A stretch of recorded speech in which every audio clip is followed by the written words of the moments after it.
Max and her friend Safi are on a classic urban exploration adventure, breaking into a super creepy abandoned pub. Max has this whole thing about capturing the essence of empty spaces with her photography. It is her entire personality, and honestly, we are here for her artsy, slightly unhinged energy.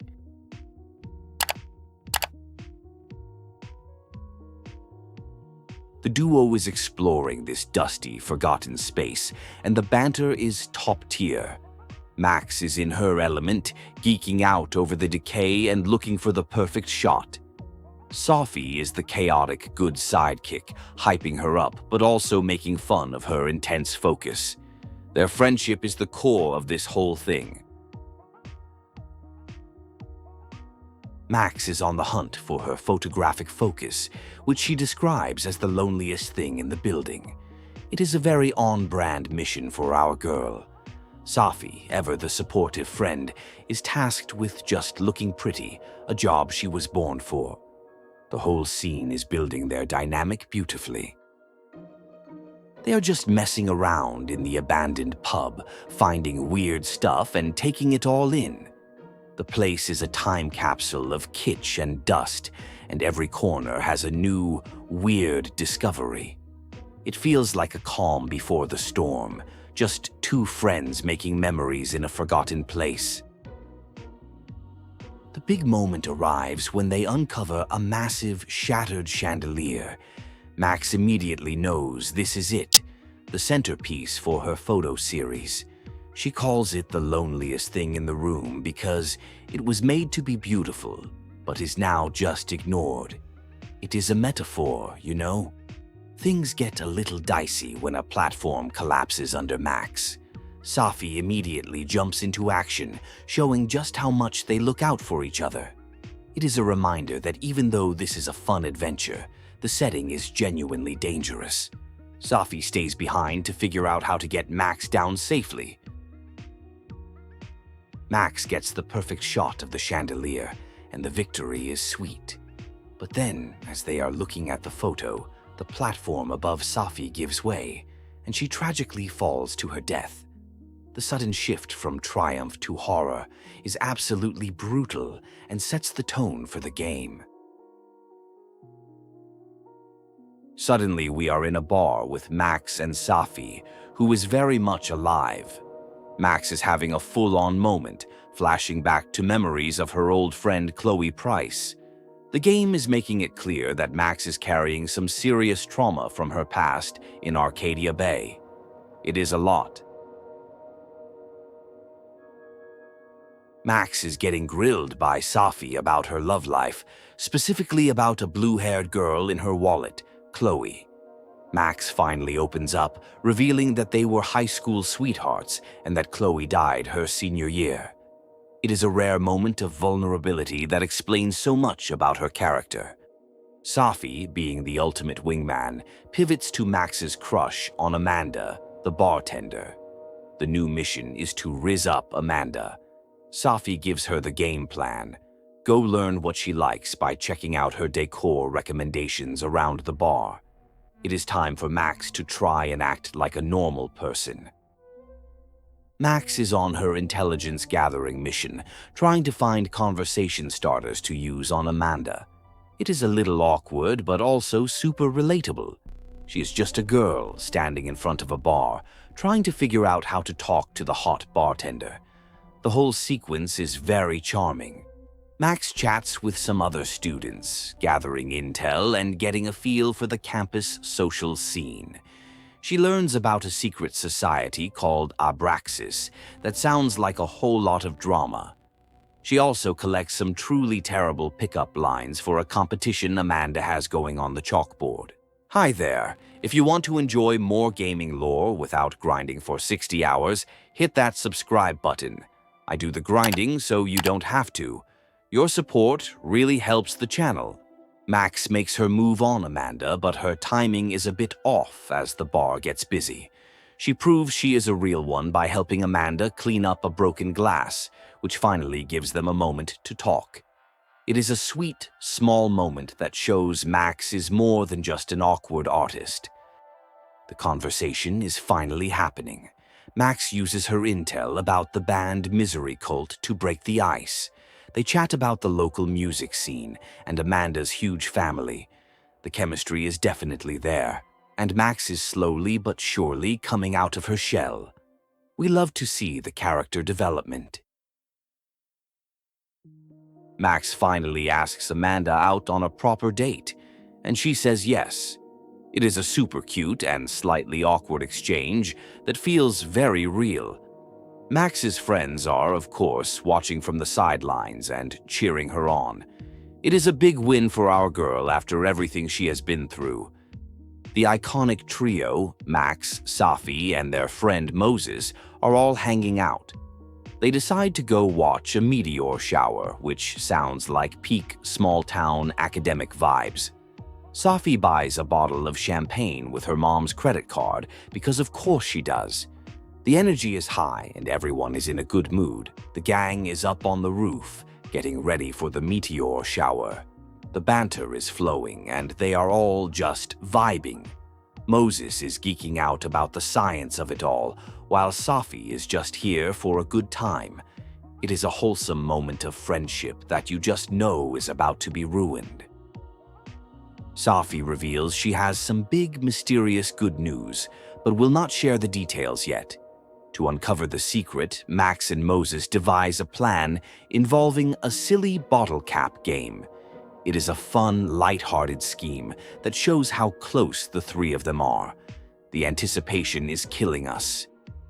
The plan works, and Safi spills the tea. A publisher made an offer on her collection of poetry. It is a huge deal, and everyone is ecstatic for her.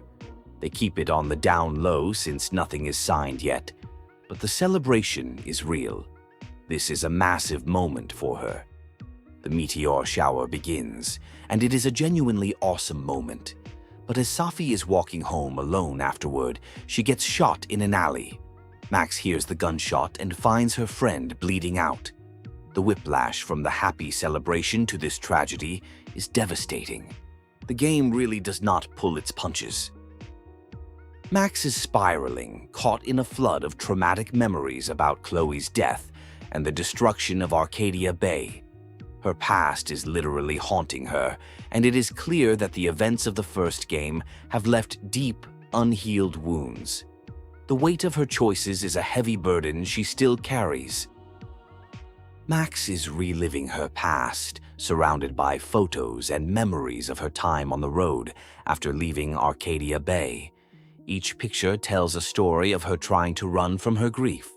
She is clearly still deeply in love with Chloe and tormented by the fact that her powers could not save her without a terrible cost. We are back in the present, or what seems to be the present. Max is in her messy apartment, a physical manifestation of her messy emotional state. She is trying to clean up before her new friend Amanda comes over, hiding away all the painful reminders of her past. It is a struggle. Amanda arrives with what she calls grief food, trying to pull Max out of her depressive funk. She is a ray of sunshine in Max's gloomy world. Their interaction is sweet and a little bit awkward as they navigate this new, heavy reality.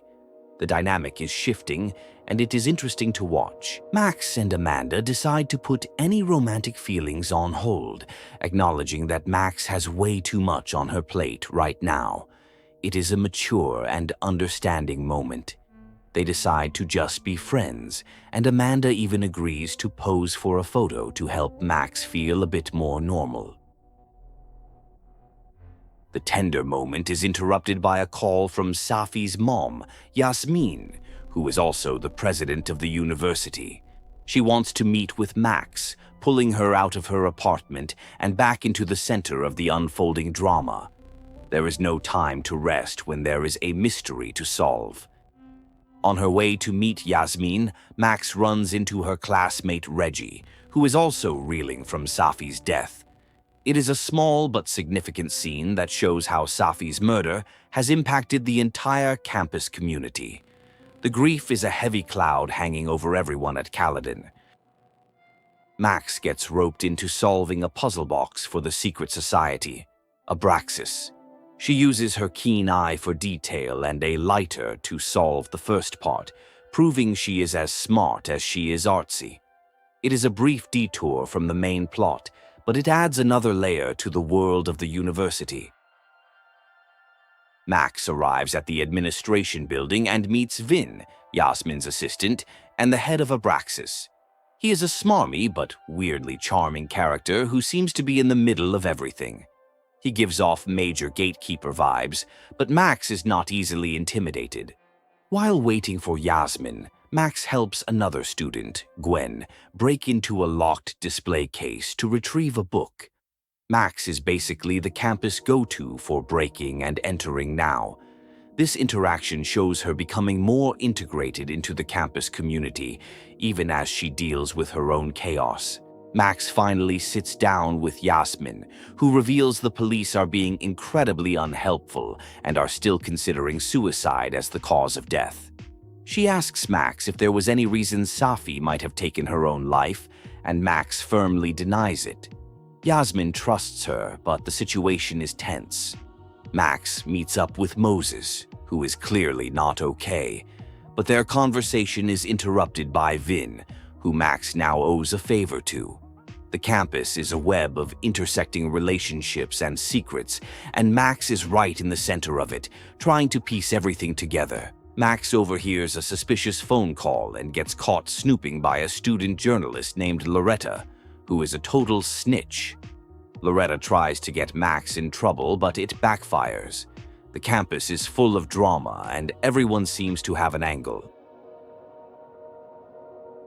Max and Moses finally have a heart-to-heart, both consumed by guilt and what-ifs over Safi's death. They promise to be there for each other, reaffirming their friendship in the face of tragedy. It is a powerful, emotional scene that grounds the story in their shared grief. The head of the literature department, Lucas Camararo, is holding a public class on the quad, being a pretentious creep and capitalizing on the campus-wide grief. Safi hated him, and Max is tempted to shut him up. The tension between the faculty members is palpable. Max and Moses share stories about Safi, remembering their friend and the good times they had. It is a bittersweet moment of remembrance that highlights just how much she meant to them. They are trying to keep her memory alive, even as they grapple with the darkness of her death. Things take a wild turn when Max sees what looks like a ghost version of Safi. She follows the apparition, completely bewildered, and it leads her to a version of the past, or maybe another reality. The supernatural element of the story is kicking into high gear now. Max finds herself in a timeline where Safi is alive and having lunch with her mom, Yasmine. She is completely shook. When she finds a strange humming rift in the bathroom, she touches it and is transported back to the dead world. Max realizes she can travel between two parallel timelines. Max starts to piece together the rules of her new power. She can shift between timelines through these specific rifts. In the alive timeline, Safi is dealing with a new problem. Someone smashed her car's windshield with a cow skull. The mystery is back on, but with a whole new dimension. Max uses her timeline shifting ability to investigate. She discovers that the cow skull used to vandalize Safi's car had Lucas Colanero's signature on it. The plot thickens, and Lucas is now the prime suspect. Max is fully in her detective era, using her powers to chase down leads. Max talks to Amanda, who confirms the skull was donated to the bar by Lucas. However, she also mentions that the Abraxas kids were hanging out at the bar the night the skull was stolen, adding another layer of suspicion. The mystery has multiple potential culprits, and Max is on the case. Max is now convinced that the Safi in this new timeline is in danger. She has her list of suspects, Lucas Colanero and the Abraxas Society, led by Vinh. She sets out to interrogate them, determined to get to the bottom of the cow skull incident and protect her friend. Max confronts Vinh, who is freaking out because someone stole his phone. He is being super evasive and shady, and Max knows he is hiding something. At the same time, she notices some Abraxas members watching another student, Diamond, suspiciously. The society drama is in full swing. Max overhears the Abraxas goons and learns they suspect Diamond stole Vinh's phone. This gives Max some leverage. She is playing the different factions against each other, using the campus drama to her advantage as she tries to get closer to the truth about the car. Max uses her information to get Vinh to talk. He denies that Abraxas was involved in the car vandalism, but he slips up and mentions the windshield, a detail Max never told him. It is a classic detective movie moment. Vinh is clearly lying, and Max has caught him. Max heads to Gwen Hunter's office, only to find that the Gwen in this timeline has also been suspended and escorted off campus by security. Max realizes she needs to snoop around her office to find out what is going on. The parallels between the two timelines are getting weirder. Snooping through Gwen's emails and voicemails, Max uncovers a bombshell. Gwen was the one who got Safi's book deal cancelled by telling the publisher it contained incendiary content. This is a major betrayal, and Gwen is now a top-tier suspect in the web of lies. Max tracks down Lucas, who is having a very loud and angry phone call with his ex-wife about their son. It seems like his family life is a mess.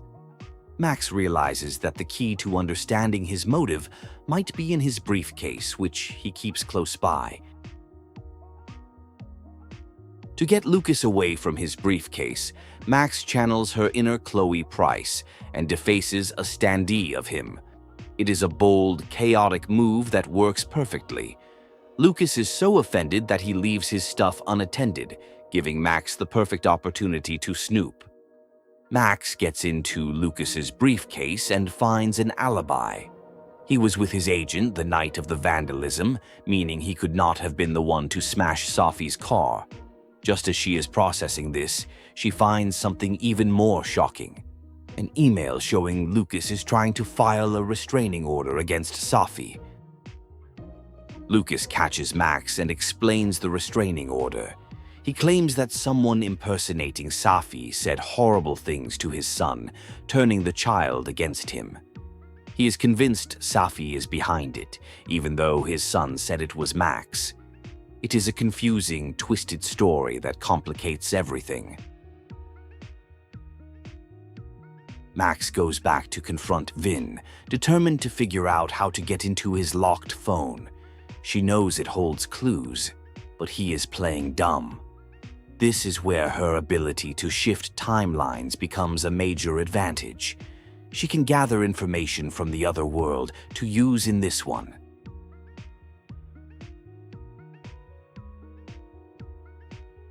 Max shifts to the dead world to talk to that version of Vinh, who is getting drunk in his office and mourning Safi. This Vinh is much more vulnerable. She uses the favor he owes her to get his phone passcode, a simple but brilliant use of her powers. With the passcode, Max gets into the phone and finds a gallery full of photos of Safi. But the real shocker is a picture of Vinh and Safi looking very, very close. It seems they were secretly together, a twist that adds a whole new layer to his character and motivations.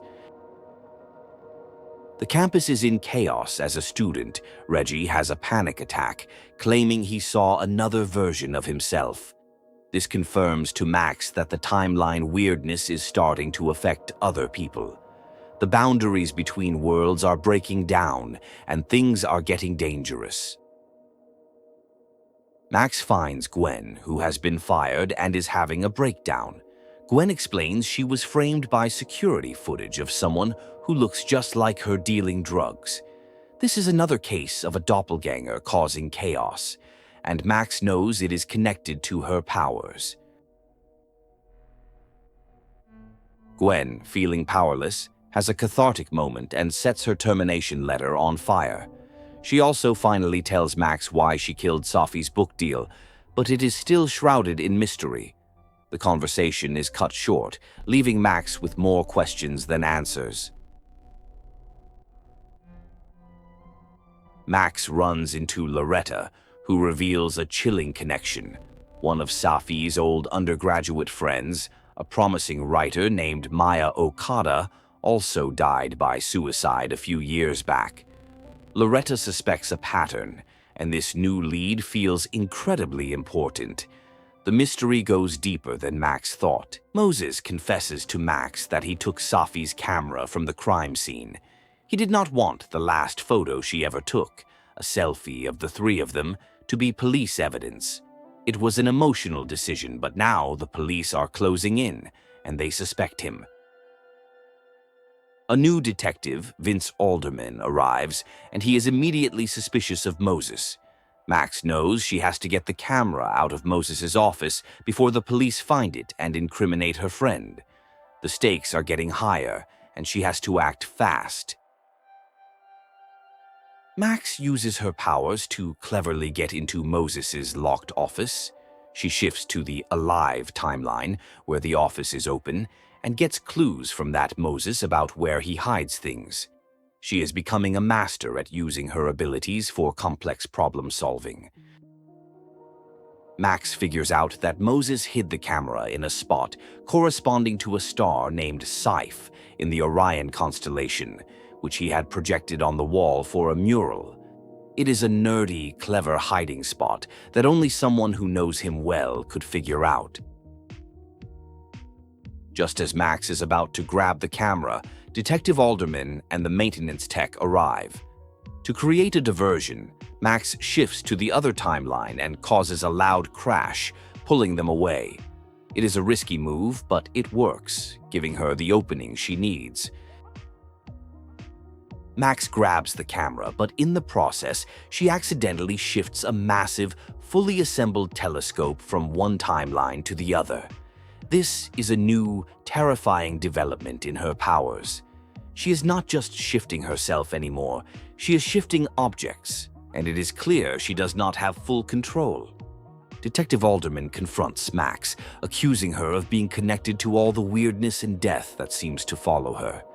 He does not know about her powers, but his intuition is sharp. Max manages to keep her cool and walk away, but she knows she is a person of interest. Max lays out all the clues she has gathered: the restraining order, Gwen's betrayal, and Vin's secrets. She is trying to connect the dots, but nothing makes sense yet. It is a classic detective wall of crazy moment as she tries to solve the puzzle before it is too late. Max discovers a stray cat in her apartment, a small furry refugee from the temporal chaos. It is a brief moment of calm and connection amidst the storm. Naming the cat Iris, she finds a bit of solace before diving back into the madness.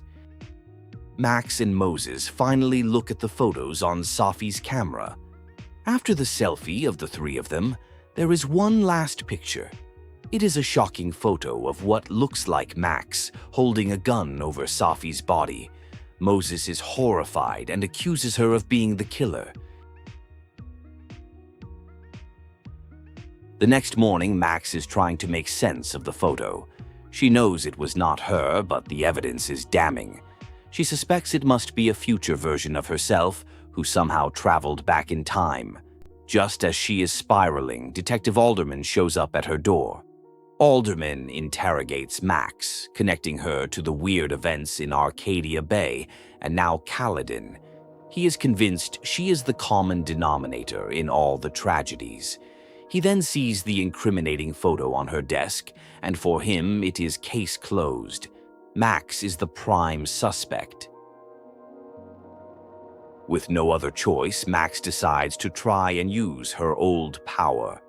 She focuses on the photo, attempting to rewind time and travel back to the moment it was taken. It is a desperate move, a power she has not used in years, and she has no idea if it will even work.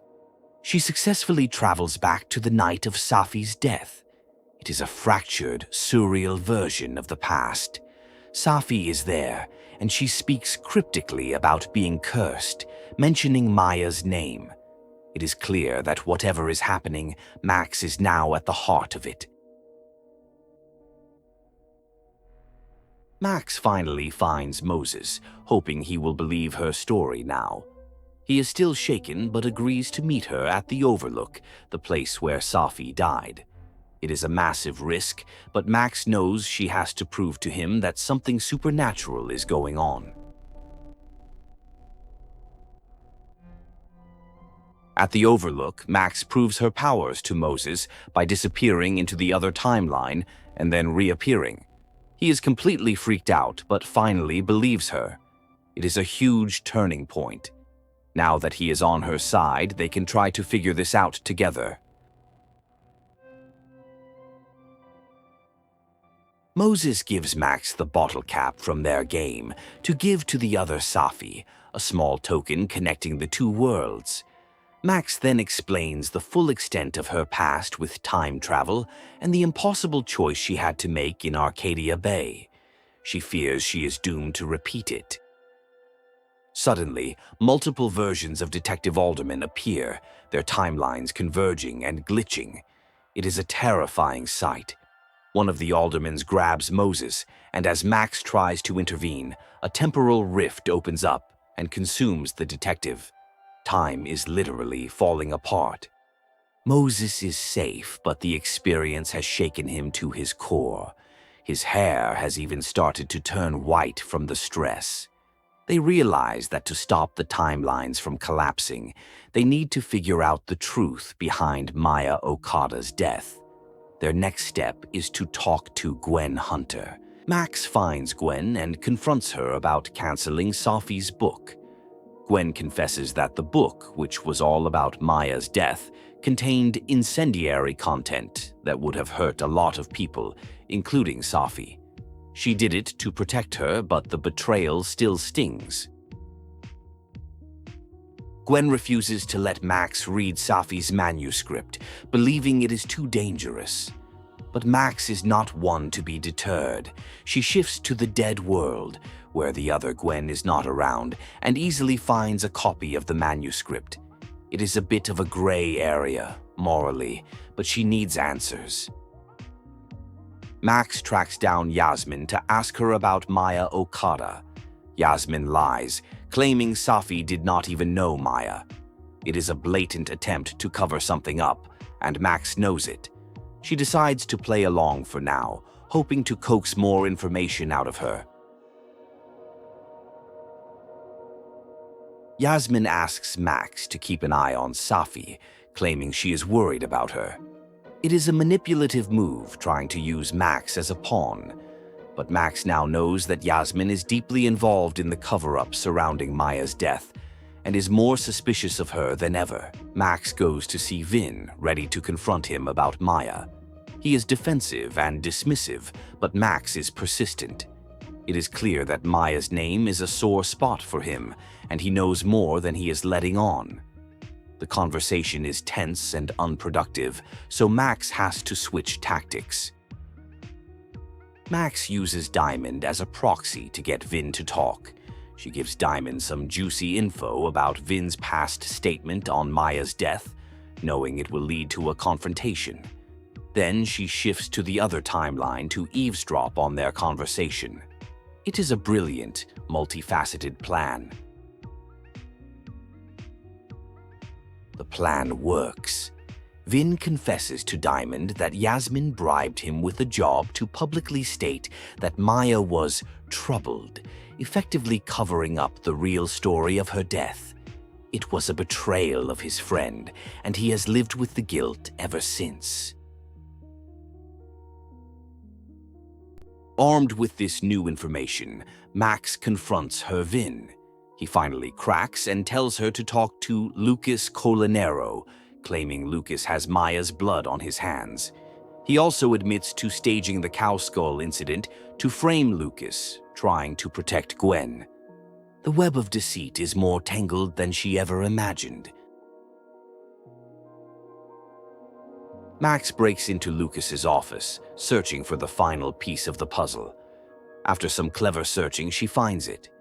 A manuscript of Maya's work, which is identical to Lucas's award-winning novel.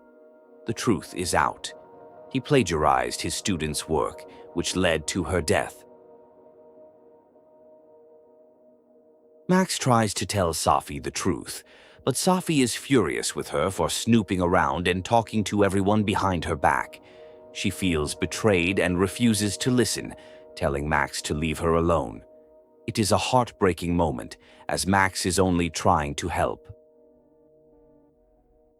Feeling defeated, Max heads to the Snapping Turtle for a much-needed drink. She decides to have the date with Amanda that they had planned. It is a welcome distraction from all the chaos, and a chance for her to feel like a normal person, even just for a night.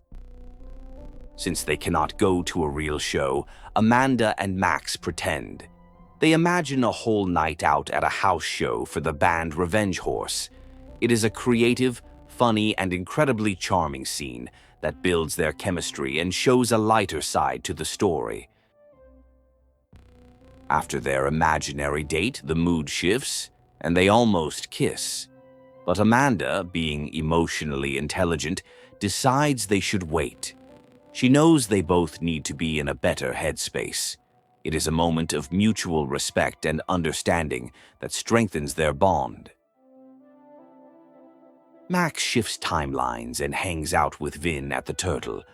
They talk about their past mistakes and play a game of Smash or Pass with the faculty members. It is a surprisingly candid and funny conversation that reveals more about both of their characters. Max returns to her apartment to find it has been completely ransacked. Someone has been looking for something, and they have destroyed her darkroom and all her investigative materials. The danger is no longer theoretical.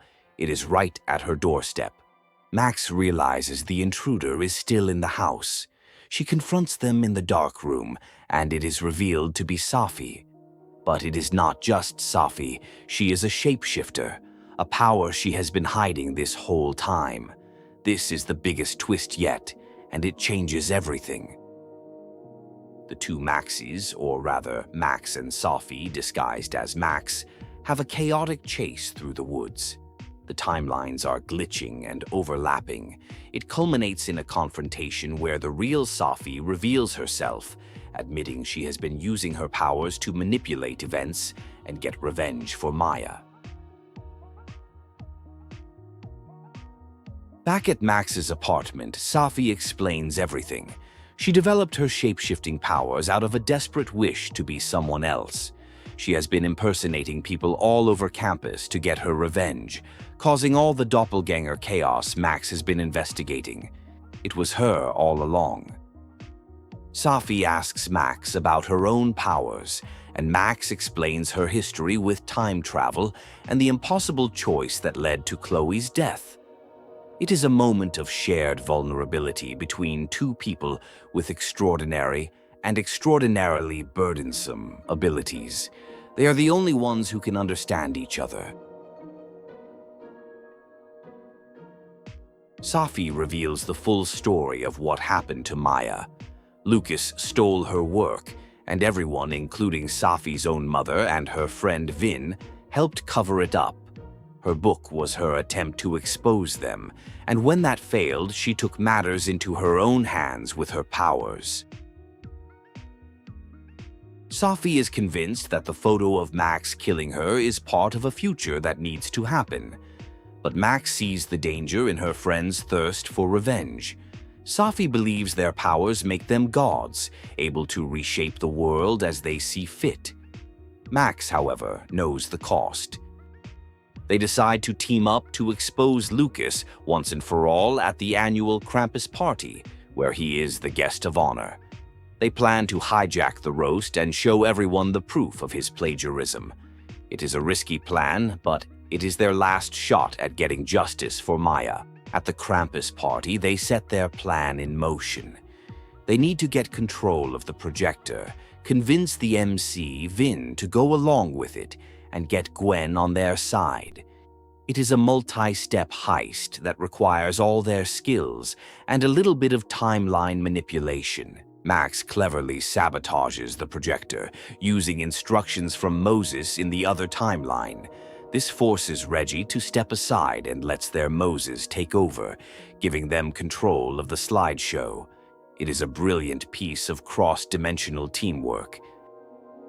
Max tries to convince Gwen to support them, but Gwen is broken and has given up the fight.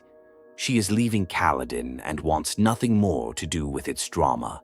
It is a setback, but Max understands. Not everyone has the strength to keep fighting.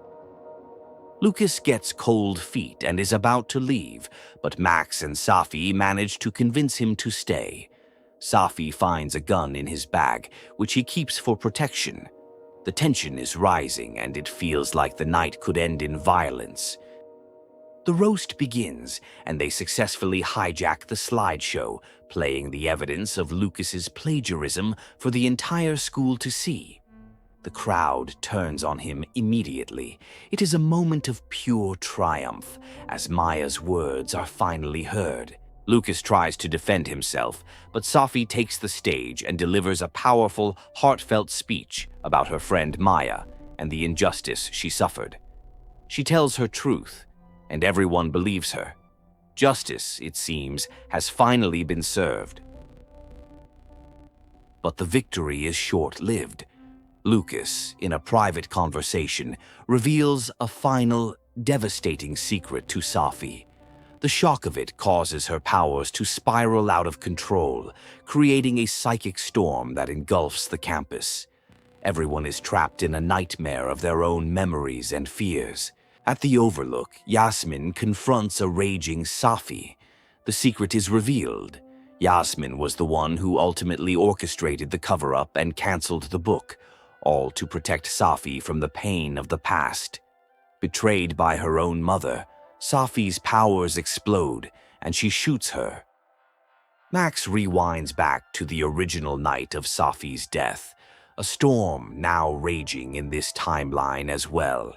She is confronted by two versions of Safi, one from her memory and one who has traveled back with her. The future Safi asks Max to kill her, to prevent the future she just witnessed. Max refuses to make another impossible choice. Instead of shooting Safi or letting her die, she shoots the camera, shattering the photo and, hopefully, the loop of fate she is trapped in. It is an act of defiance, a third option that no one saw coming. Max wakes up in the eye of the storm, a bizarre, quiet reality where the timelines have merged. She finds her friends, Moses, Vinh, and Reggie, trapped in their own memories, twisted by Safi's psychic energy. She realizes she has to pull them out one by one. She finds herself in a nightmarish version of Blackwell Academy, confronting the ghosts of her past. It is a manifestation of her deepest traumas, from Chloe's death to her kidnapping by Mark Jefferson. To move forward, she has to face them head-on.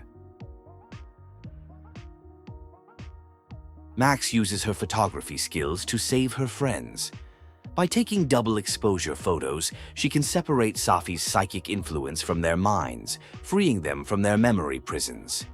It is a powerful, symbolic act of using her art to heal. Max navigates a surreal landscape of her own memories, a series of identical motel rooms representing her years on the road. It is a lonely, isolating journey, but she pushes through, determined to find Safi and fix what has been broken. Max finally finds Safi and pulls her back from the brink. Reunited, they have a heart-to-heart in the calm of the storm. Safi is ashamed of what she has done, but Max reassures her. They are in this together, two divine monsters trying to find their way. As the storm subsides, they are faced with the aftermath. Yasmine is alive but wounded. Safi, overwhelmed by her own power and the chaos she has caused, decides she needs to leave. She believes she can find others with powers and learn to control her abilities. Safi asks Max to join her, to leave Caledon behind and explore what they are capable of together. But Max chooses to stay. She has found a life and friends she is not ready to abandon. They part ways, with Safi promising to return one day. Life at Caledon returns to a new normal. Yasmine is forced to step down as president, and Lucas is a social pariah. Everyone is dealing with the trauma of the storm and their new, doubled memories, but they are surviving. They are all changed, but they are together. Max and her friends gather at the Snapping Turtle, a found family forged in temporal chaos. They talk about the future, about Safi, and about how to live in this strange new world. Max decides she is done running from her past and is ready to face whatever comes next, with her friends by her side. Gaming lore is long and confusing, but I break it down every week. Subscribe so you never miss a plot twist or hidden detail. Thanks for watching.